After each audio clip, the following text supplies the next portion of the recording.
இப்போது புதிய அறிமுகம் ஆச்சி ஹோட்டல் சாம்பார் 50 கிராம் ரூபாய் 20 மட்டுமே. சார், சென்னையில் நேற்று நடைபெற்ற 3 பேர் படுகொலையை எப்படி சார் பார்க்குறீங்க? சட்ட ஒழுங்கு கட்டுக்குள்ள இருக்கு அப்படின்னு சொன்னார், அமைதி பூங்கா திகழ்துன்னு. அதுக்கப்புறம் நடைபெற்ற 48 மணி நேரத்தில் நடைபெற்ற சம்பவம் இது. அதெல்லாம் அவங்கள கேட்கணும், நான் அரசியல் இல்லையே. கொலை குற்றம் நடந்தா அதை கண்டிக்கிறோம். காவல்துறை இன்னும் விழிப்போடு இருக்க வேண்டும் என்று கேட்டுக்கொள்கிறோம். ஆனா என்ன நடந்தது, எப்படி நடந்தது, அதையெல்லாம் அரசு தான் பதில் சொல்லணுமே ஒழிய நான் பதில் சொல்ல இயலாது. கனிமொழி வந்து நேற்று ராகுல் காந்தி வந்து இபிஎஸ் வந்து விமர்சனம் பண்ணிருக்காரு, அதை கெஞ்சுறாங்க அப்படிங்கிற மாதிரி காங்கிரஸ்.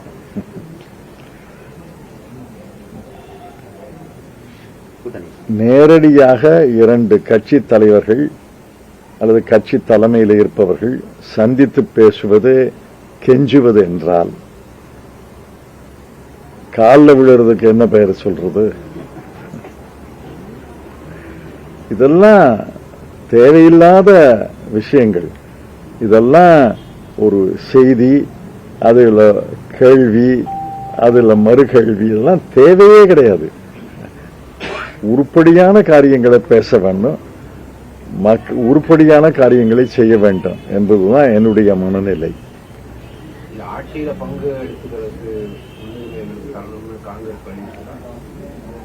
காங்கிரஸ் கட்சியில அத ஒரு பொருளாக பேசப்பட்டது என்று பத்திரிகையில பார்க்கிறேன். அதெல்லாம் பேசி தீர்ப்பாங்க. நான் ஆரம்பத்திலேருந்தே சொன்னேன், இது 2 தலைவர்கள் பேசி 2 தலைமைகளும் பேசி முடிவெடுப்பார்கள், யாரும் அலட்டிக் கொள்ளாதீர்கள் என்று சொன்னேன். அதைத்தான் இப்பவும் சொல்றேன். 2 தலைவர்கள் 2 தலைமைகள் பேசி முடிவெடுக்கும். சந்திரசேகர் வந்து விஜயோட கூட்டணி சேர்ந்தா ஒரு நல்லா இருக்கும், அவருடைய ஆசையை சொல்றாரு. அதுல என்ன தப்பு? அவருடைய ஆசையை சொல்றாரு. சின்ன சின்ன கட்சிகள்லாம் கூட்டணிக்கு போகும்போது எனக்கு துணை முதலமைச்சர் 2 எம்பி அப்படின்னா டிமாண்ட் வைக்கும்போது யாரு யாரு சின்ன சின்ன கட்சிகள் சின்ன சின்ன கட்சிகளுக்கு சின்ன சின்ன ஆசை இருக்கலாம். சின்ன சின்ன ஆசைன்னு ஒரு பாடல் கேட்டிருக்கீங்கல்ல. சின்ன சின்ன கட்சிகளுக்கு சின்ன சின்ன ஆசை இருக்கலாம். பெரிய கட்சிக்கு நாட்டு மக்களை பற்றி தான் கவலை. திமுகவுக்கும் காங்கிரசுக்கும் இடையில பனிப்போர் நடக்குது, கருத்து வேறுபாடு. அதெல்லாம் தேவையில்லாம அலட்டி கொள்றாங்க. திமுக தலைமையும் காங்கிரஸ் தலைமையும் பேசும். இறுதியில திமுக தலைவரும் காங்கிரஸ் தலைவர்களும் பேசுவார்கள். அது பேச்சு நேற்றே தொடங்கிவிட்டது. அதுல ஒரு முடிவு வரும். தேமுதிக நிலைய முடிவெடுக்காம காங்கிரஸ் போவோமா, திமுக போவோமா, காங்கிரஸ் போவோமா, தடுமாறிக்கிட்டே கண்டோமா. நாங்க வந்தாதான் முதலமைச்சர் ஆட்சி அமைக்க முடியும். யாருன்னு ரொம்ப சந்தோஷம், ரொம்ப சந்தோஷம். பிஜேபி வந்து கட்சியில வந்து மிரட்டி கூட்டணிக்கு அடிபணிய வைக்கிறாங்க அப்படிங்கிற மாதிரி ஒரு விமர்சனம். அதுதான் அவங்களுடைய பழக்கம். எல்லா மாநிலத்திலையும் அதுதான் அவங்களுடைய பழக்கம். மகாராஷ்டிரா சிறந்த உதாரணம். கட்சியை உடைப்பது, உடைந்த கட்சியில ஒரு பிரிவை சேர்ப்பது, அதற்கு சாமதான தண்ட பேதத்தை பயன்படுத்துவது, அதான் அவங்களோட வழக்கம். சார், விமான வழக்கில் அஜித் பவார் இருந்தது சந்தேகமான மம்தா பானர்ஜி சொல்லியிருக்காங்க. அதுல ஒன்றும் சந்தேகம் இல்லை. அது ஒரு விபத்து, கோர விபத்து. அதை சரத் பவார் அவர்களே சொல்கிறார்கள். இது கோர விபத்து. அந்த செய்திகளை எல்லாம் பார்க்கும்போது இது துயரமான செய்தி. இதிலெல்லாம் அரசியலை புகுத்த வேண்டிய அவசியமில்லை என்பது என்னுடைய கருத்து. இந்திய பொருளாதாரம் உயர்ந்திருக்குன்னு சொல்றாங்க, ஆனா விலைவாசி எங்கேயோ போயிடுச்சு. நாங்க பதில் சொல்லிட்டோமே. காங்கிரஸ் கட்சி நேற்றே பதில் சொல்லிடுச்சு. அவரோட ஒவ்வொரு ஒவ்வொரு வாசகத்துக்கும் மறுமொழி போட்டிருக்கோம். ஆங்கிலத்தில், ஹிந்தியில் போட்டிருக்கோம். அதை படிச்சு பாருங்க. உங்களுக்கு தேவைன்னா நான் அனுப்புறேன். அவரு சொல்லல, அரசு சொல்லுது. அதனால ஜனாதிபதி அவர்களை, குடியரசுத் தலைவர் அவர்களை குறைத்து பேசுவதாக நினைக்காதீங்க. இது அரசனுடைய வாய்ஸ், அரசனுடைய குரல் குடியரசு தலைவர் மூலமாக ஒலிக்கிறது. இது அரசுன்னு சொல்லுவேன். அரசு சொன்ன ஒவ்வொரு தம்பட்ட வாக்கியத்துக்கும் நாங்க பதில் போட்டுட்டோம். இதெல்லாம் தம்பட்டம், சுய பெருமை. திடீர்னு தங்க விலை உச்சத்தை வந்து ஏறிட்டே போகுது. அது ஏன் ஏறுதுன்னு யோசிச்சு பாருங்க. தங்க விலை ஏறுதுன்னா தங்கம் வாங்குறது அதிகமாகிறது. தங்கம் ஏன் வாங்குறாங்க? தங்கம் ஒரு சேமிப்பு கருவி. தங்கத்துல போட்டா பணம் பத்திரமாக இருக்கும். தங்கத்துல ஏன் போடுறாங்க? வங்கியில போட்டா பணவீக்கத்தின் காரணமாக மதிப்பு குறையுது. ஆக எல்லாம் ஒண்ணுக்கொன்னு பின்னப்பட்ட நடவடிக்கைகள். ரூபாய் மதிப்பு குறைந்தால் தங்கம் வாங்குவது அதிகரிக்கும். தங்கம் வாங்குவது அதிகரித்தால் ரூபாய் மதிப்பு குறையும். ஏன்னா தங்கத்தை இறக்குமதி செய்யலாம். இது எது தொன்னை, எது நெய்ன்னு சொல்ல முடியாது.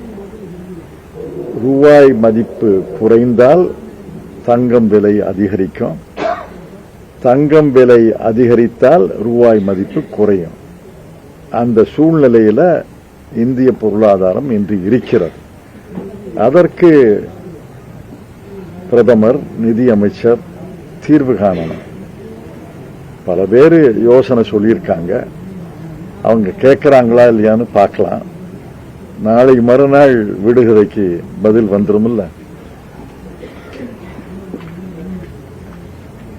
25 கோடி மக்களை வந்து பாவர்ட்டி லெவல்ல இருந்து மீட்டுட்டோம். யார் சொன்னது? யாருடைய புள்ளி விவரம்? இவங்களா சொல்றது? உலக வங்கி சொல்லியிருந்தா, அல்லது சர்வதேச நிதி நிறுவனம் சொல்லியிருந்தா, அல்லது ஒரு பெரிய நோபல் பரிசு பெற்ற ஒரு பொருளாதார நிபுணர் சொல்லியிருந்தா ஏற்றுக்கொள்ளலாம்.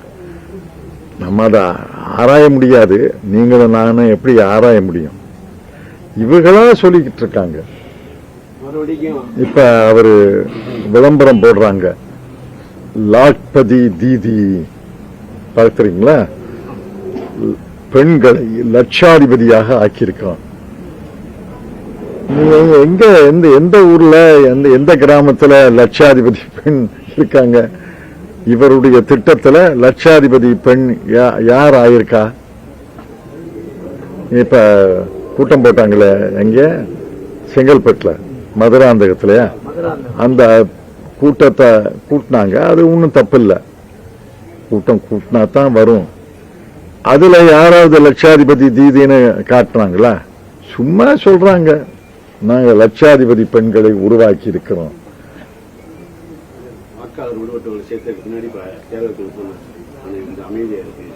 இல்ல இல்ல இல்ல, அதுல பிரச்சனை இருக்கு.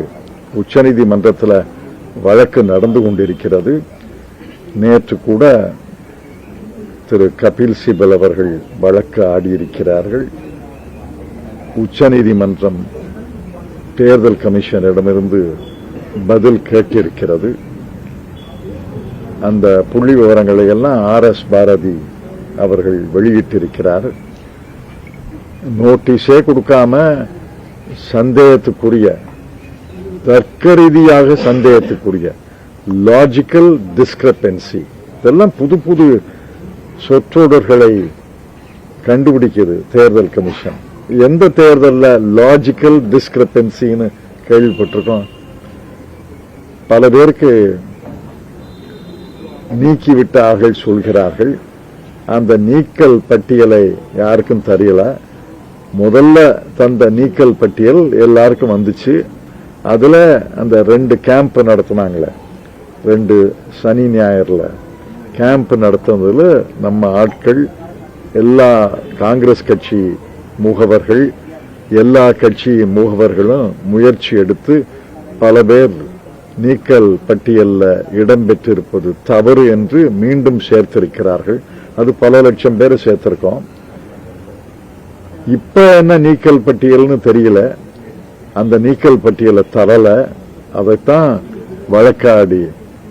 வழக்காடி இருக்கிறார்கள். அதுக்கு பதில் வந்த பிறகு தீர்ப்பு வரும். அது எப்படி நீக்க முடியும்? எலெக்ஷன் வரட்டும், எலெக்ஷன் நோட்டிபிகேஷன்லாம் வரணும். இல்ல மார்ச் மாதம் தானே தேர்தல் நடக்கும். அதிகபட்சம் மார்ச் மாதம் ஏப்ரல் மாதத்திலாம் தேர்தல் நடக்கும்.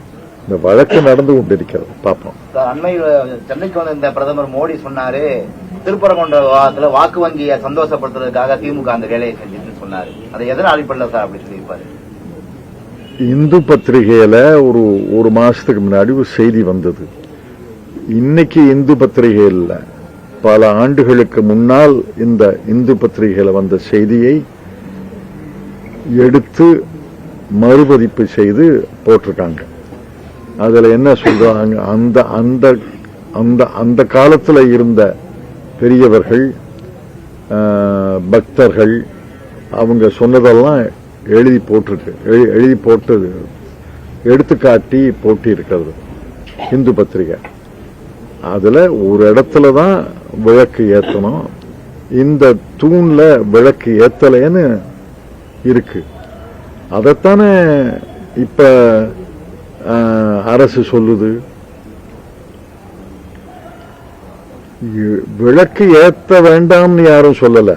வழக்கமாக ஏத்தின இடத்துல வழக்கு ஏற்ற வேண்டும். வழக்கு ஏற்ற வேண்டாம்னு யார் சொன்னது? வழக்கமான ஏற்ற இத்தனை ஆண்டுகளாக எந்த இடத்துல விளக்கு ஏற்றப்பட்டதோ அந்த இடத்துல விளக்கு ஏற்றுவதற்கு எந்த தடையும் கிடையாது. புதுசா ஒரு தூண்ல விளக்கு ஏற்ற வேண்டும் என்றால் அதுலதான் சர்ச்சை. கடந்த தேர்தலை விட இந்த தேர்தலில் வந்து காங்கிரஸ் அதிக சீட்டுகள் பெறுமா? அதெல்லாம் எனக்கு தெரியாது. நான் தலைமணி இல்ல, தலைவரும் இல்ல. எதிர்பார்க்கறாங்க. பிளஸ் வந்து நிறைய எதிர்பார்க்கிறது என்ன தப்பு? 234 பேர் எதிர்பார்க்க கூடாதா? எதிர்பார்க்கிறது தலைமையும் தலைவரும் பேசி முடிவெடுப்பாங்க. அந்த முடிவு தான் எல்லா கட்சி தொண்டர்களையும் கட்டுப்படுத்தும்.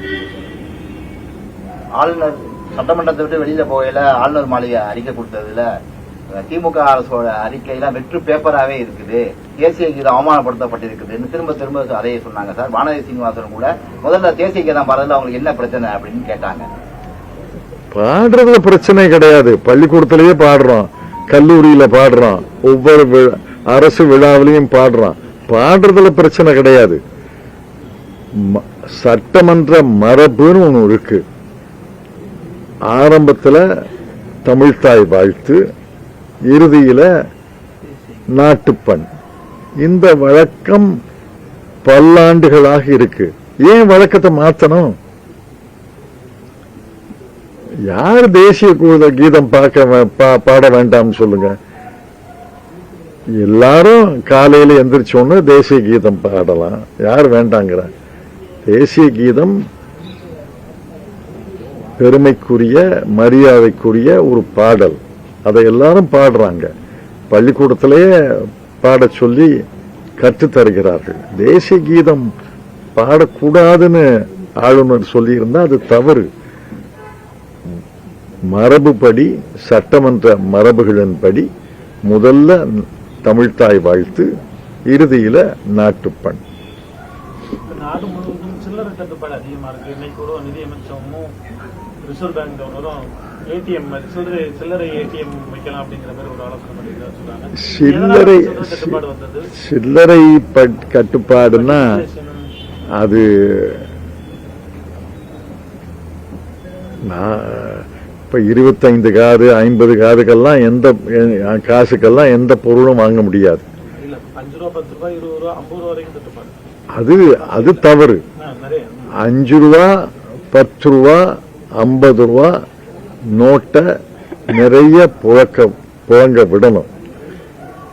இவங்க டிஜிட்டல் முறை வந்துருச்சு, நான் இல்லைன்னு சொல்லல. டிஜிட்டல் முறையை நான் வரவேற்கிறேன்.